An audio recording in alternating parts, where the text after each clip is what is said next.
Let's welcome in the management at Mastek Limited. They are also a company that declared their numbers. John Owen, Group CEO, is now joining us. John, thanks so much for taking our time for us. Firstly, if I look at the results, everything seems to be steady. Probably one decline or one negative is that the order book has declined. Can you just talk about that first? Is that pretty seasonal? Do you expect it to come back in the coming few quarters? Well, first of all, thank you for inviting me on. Yeah, I think you're right. The business has stabilised and we're getting more predictability and more confidence. I think if I could just give you some colour on the order book, because you're right, that's a good lead indicator about both the market and how we're executing in the market. It's a timing issue. I expect that to be corrected within Q4, so it'll flow through. But it's a timing as opposed to an underlying weakness in either the market or our business. Us through then, John, as to how each of your verticals have performed?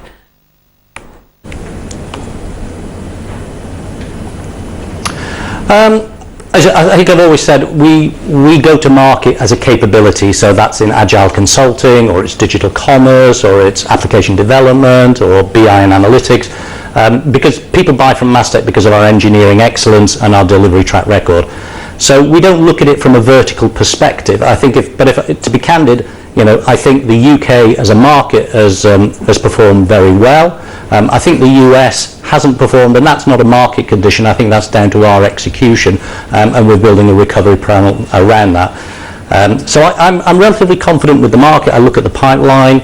I look at our engagement. We're winning more customers. So I'm confident in the general market. It's probably worth making one comment, because everybody, obviously being a British citizen, everybody asked me about Brexit, and obviously we have quite a big portfolio with the UK government, and I see Brexit as an opportunity for Mastek. So I don't see that event, no matter what the outcome is, impacting us in the short term. I think it will actually create opportunities for Mastek, because we are already one of the top 10 suppliers to the UK government by revenue, and I think that's a lot more resilient than maybe the optics present. Glad you clarified that, because that was going to be our next question around Brexit anyway. But tell me, how much does digital account for in your overall revenue pie, and what kind of annual growth momentum are you witnessing there? Yeah, I mean, digital is the growth sector, and I think digital is about 82% of our revenue is digital as you define it. And we define digital as new technologies and projects that have a business impact, a transformational impact on our customers. So we define digital as enterprise digital transformation, and it's a different way of people looking at engaging with their citizens or their customers or their shareholders. And it's all about the customer experience, not about a race to the bottom to develop technology on a low cost, because it's about the business impact. So rephrase, it's time to impact, not a race to the bottom of cost. All right. Hi there, John, just wanted to get in a view as to what exactly is the outlook when it comes to the TCV deal wins. Of them, how much are new orders versus renewal, and is digital accounting for over half of the new contracts? Yeah, we only go to market with digital now, okay, because in simple terms, given Mastek's size, we wouldn't be competitive in legacy IT. So I think we've got a very clear, we go to market with digital. I think the digital market is exciting. People buy on different criteria, and it allows Mastek to compete to our strength, which is architecture, engineering excellence, and our delivery track record.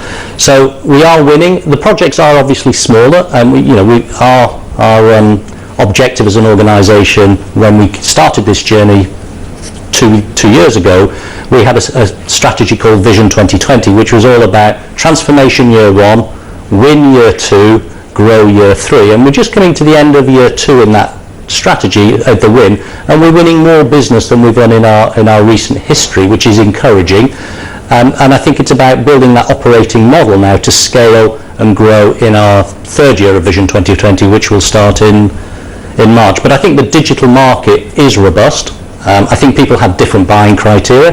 It's very much a different delivery model as well. It's not a classical offshore model. It's on-site, build confidence, build the project, deliver the business outcome for the customer, and then migrate as you want economies of scale to an offshore model. So we're at that early phase of that business modelling flowing through into our revenues, but I'm really excited about where the market is, particularly for digital, but clearly for Mastek, we only sell digital solutions now.